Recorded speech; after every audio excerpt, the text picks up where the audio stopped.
There have been mad animals that straight up made history by being brave, heroic, or even hella hatin'. Let's peep 6 of the illest animals that ever walked the earth. No cap.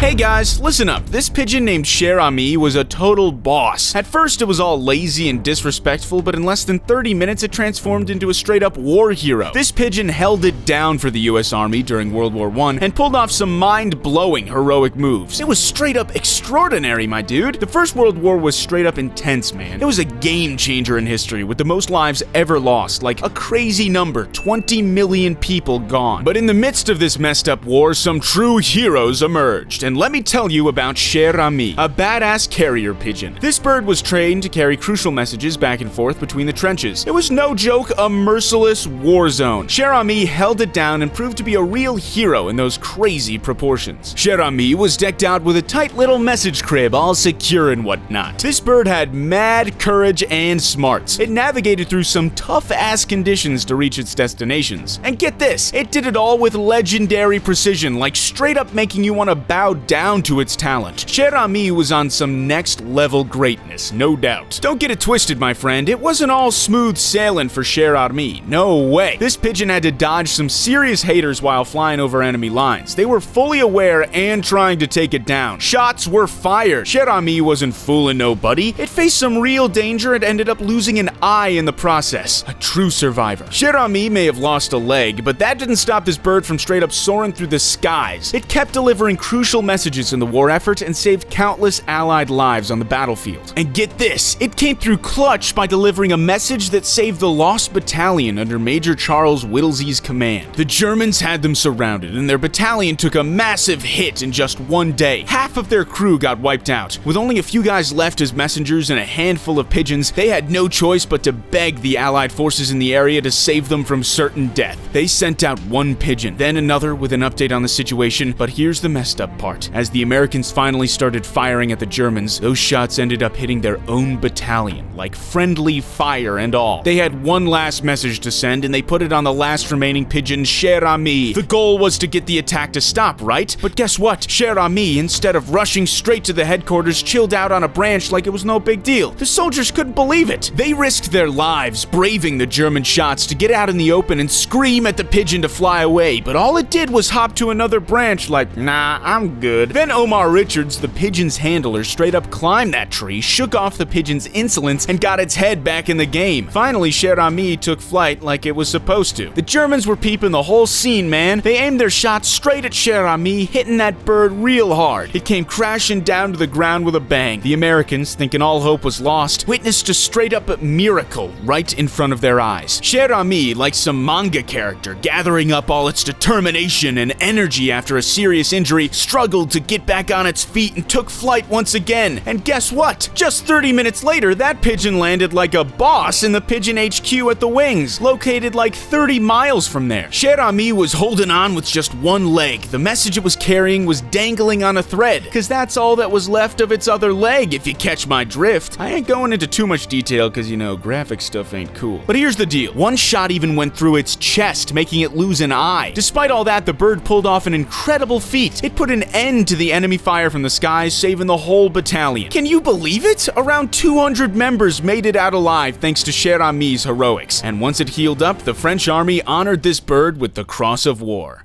Bucephalus. Check out this warhorse that straight up commanded respect with its charisma and aura. It's forever etched in the ancient war chronicles and among the most mind-blowing animals in history. Let's take it back to the time of Alexander the Great, one of the baddest conquerors in human history. This dude was a military boss who became an emperor at just 20 years old. He had a brain that was jacked with intelligence and his hunger for conquest was off the charts. That ambition of his was on a whole new level. Bucephalus was the loyal ride or die of Alexander the Great. This horse was straight up dope, known for its legendary beauty and power. Coming straight out of Macedonia, where the breeders were known for producing some wild-ass horses just like themselves, Bucephalus was the perfect war machine, ready to wreck anyone in its path. Alexander, who was just a young prince of 16 at the time, personally chose this beast. He saw that warrior spirit and knew right away that this horse had some serious psycho potential. Bucephalus was a straight up massive beast, rocking a shiny black coat that made enemies think a demon straight out of to hell was about to wreck their world and send them sucking oysters in the dark abyss of death. With its warhorse armor, ain't nothing you could do but get wrecked by its deadly hooves and headbutts. Bucephalus rolled with Alexander in some epic battles, like the famous showdown at Gaugamela, where they straight up slapped the Persian Empire with a nasty defeat. This horse's power and speed were off the charts on that battlefield. But like any hero in history, a death in combat is sadly inevitable. Bucephalus ain't no exception. It lost its life in a fierce fight during a military campaign in India back in 326 BC. That left Alexander devastated. Losing his loyal psycho companion hit him hard.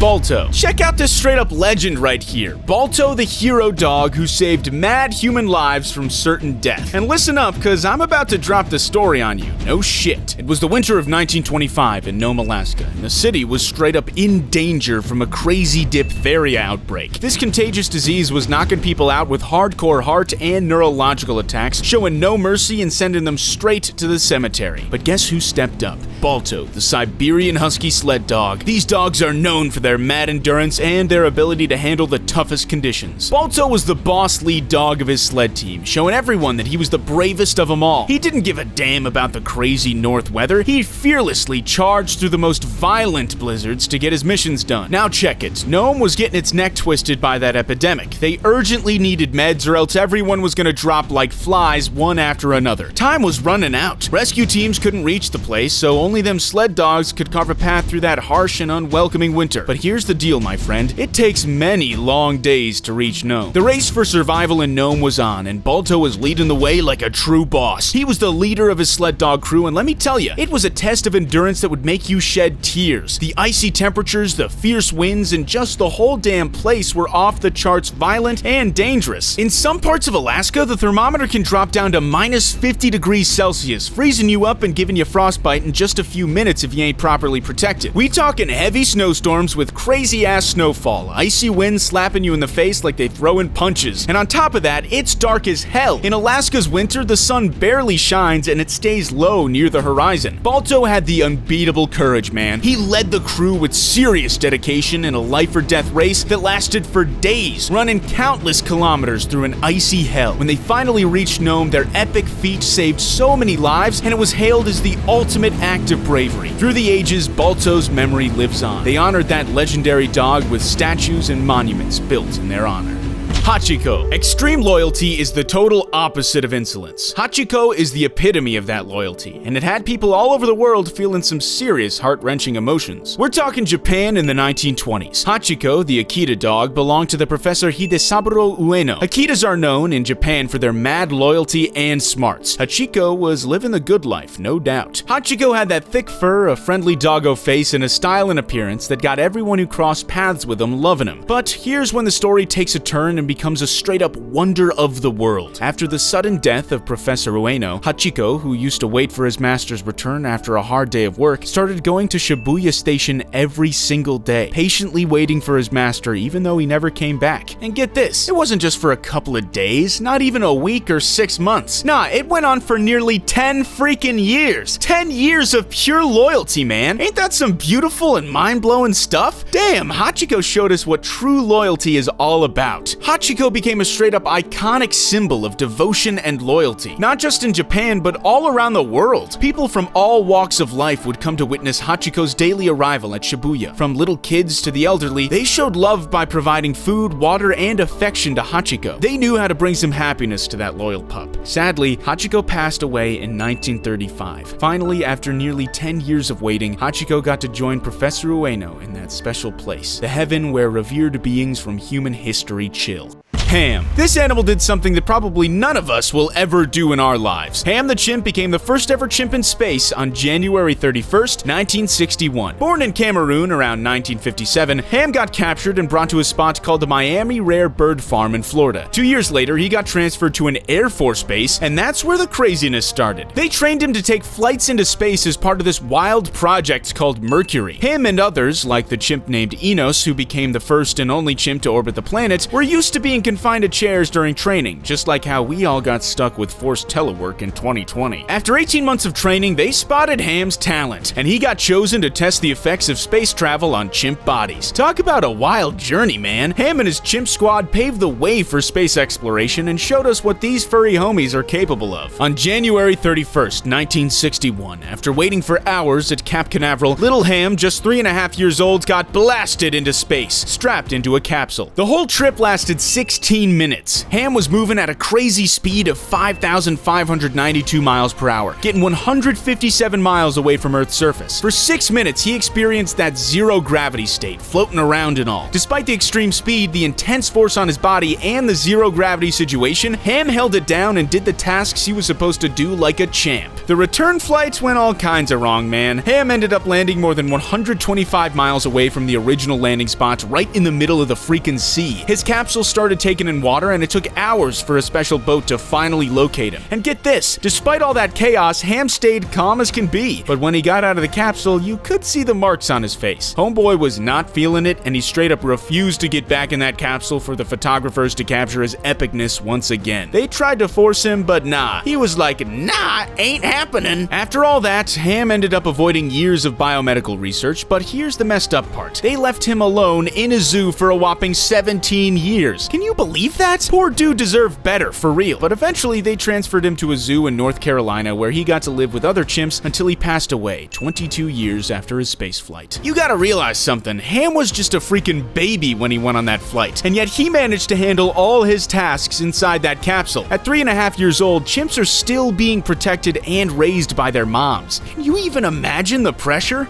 Mocha Dick. Mocha Dick was one monstrous whale, straight up wrecking them whaling ships. This massive sperm whale was the inspiration behind the legendary Moby Dick. Mocha Dick was one furious and legendary beast chilling in the Pacific Ocean during the early 19th century. He liked hanging around Mocha Island, not too far from the Chilean coast. This albino sperm whale struck fear into the hearts of them whalers who dared to challenge him in epic battles. Mocha Dick was a beast, surviving over 100 battles against whalers who all failed to take him down. His strength, intelligence, and pure hatred for humans was unmatched. This whale had everyone captivated, you feel me? He was huge and powerful, like a wrecking ball of the sea. His massive tail would smash them small ships, tearing them apart and sending those sailors flying overboard. It was a sight to behold. Jeremiah Reynolds, a writer, peeped the whole scene and documented it in his journal called Mocha Dick. He described this old, terrifying white whale with a wool-like skin covered in barnacles, giving him a rough appearance. Mocha Dick had his own twisted way of driving humans crazy. Instead of breathing like a normal, regular whale, this dude would blast out water from his nose in massive amounts, shooting it perpendicular to the surface at regular intervals. And let me tell you, the result was something else. The water expulsion created a roar, a continuous bellowing sound, like steam hissing out of a pressure valve. It was straight up terrifying, bro. And here's the kicker. Mocha Dick was impossible to kill. So picture this. Them sailors felt like they were facing a straight up sea demon, ready to send him straight to the depths of death. Sometimes Mocha Dick played it cool, just swimming peacefully around them boats. But once those fools started messing with his turf, the kindness went straight out of the window. Mocha Dick switched into attack mode, unleashing some serious punishment on the insolent fools who dared to come near. Them sailors with harpoons? They straight up pissed themselves when they saw this beast unleash its fury. Mocha Dick went ballistic, dude, with so much rage that his whole body would sometimes launch out of the water. He wanted to slam into them ships